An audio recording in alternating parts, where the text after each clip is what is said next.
ভাঁজ বা ফোল্ড আমাদের ডেইলি লাইফে এই শব্দটা আমরা খুব ফ্রিকুয়েন্টলি ইউজ করি। যেমন ধরো জামা কাপড় ভাঁজ করা, তারপর একটা পেপার ফোল্ড করা, এইরকম বিভিন্ন ক্ষেত্রে আমরা ভাঁজ করা কথাটা ব্যবহার করি।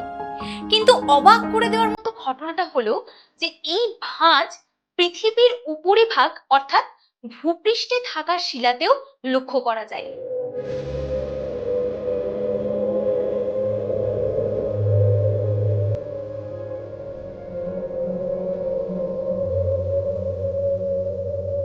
এই শুনে নিশ্চয়ই তোমাদের মনে প্রশ্ন আসছে যে জামা কাপড়, কাগজ এগুলো তো আমরা ভাঁজ করি, তাহলে এই যে বললাম পৃথিবীর উপরিভাগে ভাঁজ পড়ে, সেই ভাঁজ কার মাধ্যমে পড়ে, কিভাবেই বা পড়ে? জানতে চাও তো? তাহলে চলো আজ আমরা জেনে নিই ভাঁজ গঠন বা ফোল্ডিং সম্পর্কে।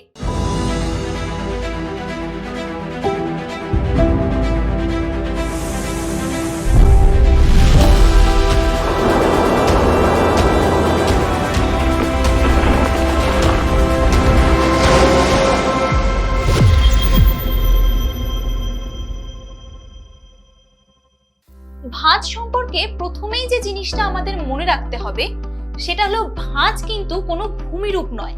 ভাঁজ হলো একটা প্রক্রিয়া যার মাধ্যমে ভূপৃষ্ঠে থাকা শিলার জ্যামিতিক আকৃতির পরিবর্তন ঘটে, যাকে আমরা ভূমিরূপ বলি। ব্যাপারটা যদি খুব সাধারণভাবে বলতে চাই তাহলে আমি একটা বইয়ের এক্সাম্পল দেব। ধরো কোনো একটা বইকে দুপাশ থেকে চাপ দেওয়া হচ্ছে, খেয়াল করে দেখবে সেই চাপের ফলে বইটার মাঝের অংশটা ধীরে ধীরে বেন্ড হয়ে গিয়ে একটা বাঁক তৈরি করে। এই যে বাঁকটা দেখছো এটা হলো ভাঁজ। ঠিক এইভাবে পৃথিবীতে নরম পাললিক শিলাস্তরে সাধারণত চাপের ফলে তরঙ্গের মতো ঢেউ খেলানো বাঁকের সৃষ্টি হয়, যাকে বলা হয় ভাঁজ বা ফোল্ড। মানে এক্ষেত্রে শিলা মোচড় খায় কিন্তু ভেঙে যায় না। এবারে যদি ভাঁজ সৃষ্টির প্রক্রিয়া সম্পর্কে জানতে চাও তাহলে এক কথায় ভাঁজ তৈরি হয় মূলত সংকোচন ও প্রসারণের ফলে। মানে ঠিক যেমন একটা কেঁচো ছোট হয় আবার বড় হয়, শিলাও ঠিক একইভাবে সংকুচিত হয় আর প্রসারিত হয়, যার থেকে শিলায় ভাঁজ পড়ে। আপাতত এটা আমি জাস্ট একটা জেনারেল সেন্সে বললাম, কিন্তু পরবর্তী ক্লাসগুলোতে এই পার্টগুলো ইলাবোরেটলি ডিসকাস করব, তাই এখন আর এই নিয়ে আলোচনায় যাচ্ছি না। আপাতত আমরা দেখে নিই চলো ভাঁজের মধ্যে কি কি বৈশিষ্ট্য দেখা যায়। প্রথমত শিলাস্তরে তরঙ্গের মতো ঢেউ খেলানো বাঁক হলো ভাঁজ।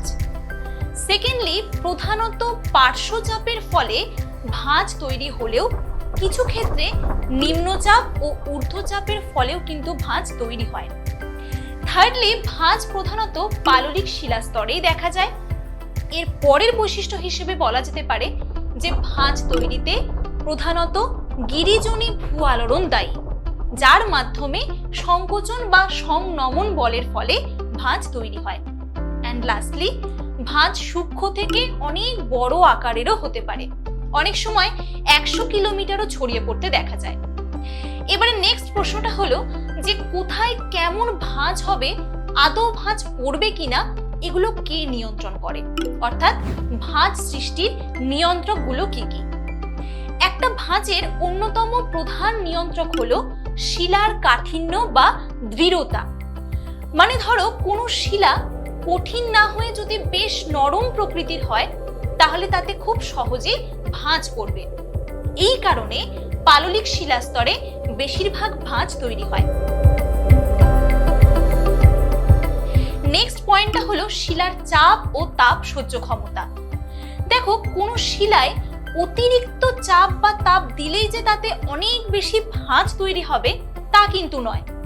যদি সেই শিলার মধ্যে যতটা চাপ ও তাপ দেওয়া হচ্ছে সেটা সহ্য করার ক্ষমতা থাকে তাহলে তাতে খুব সহজে ভাঁজ পড়বে না।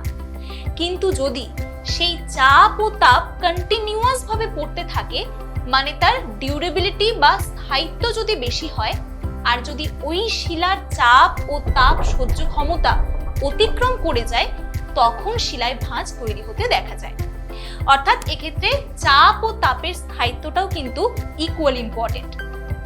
আবার ধরো শিলাস্তরের কোনো অংশে সংকোচন বল বেশি আর কোনো অংশে কম, তাহলে সেক্ষেত্রেও সংকোচন বলের তারতম্যের কারণে শিলায় অসম প্রকৃতির ভাঁজ গড়ে উঠতে পারে। এই ভাঁজ সম্পর্কে আমাদের আরো অনেক জিনিস এখনো জানা বাকি, যেমন ধরো ভাঁজ গঠনের কারণ, তার শ্রেণী বিভাগ, ভাঁজের ফলে কেমন ভূমিরূপ গড়ে উঠছে, এই সব কিছু আমাদের জানতে হবে। তাই অবশ্যই সাথে থাকো আর পরে ক্লাসগুলো ফলো করতে থাকো। মনে রেখো, ভাঁজ কাকে বলে, ভাঁজের প্রধান প্রধান বৈশিষ্ট্যগুলো কি কি, এবং ভাঁজের নিয়ন্ত্রক সমূহ।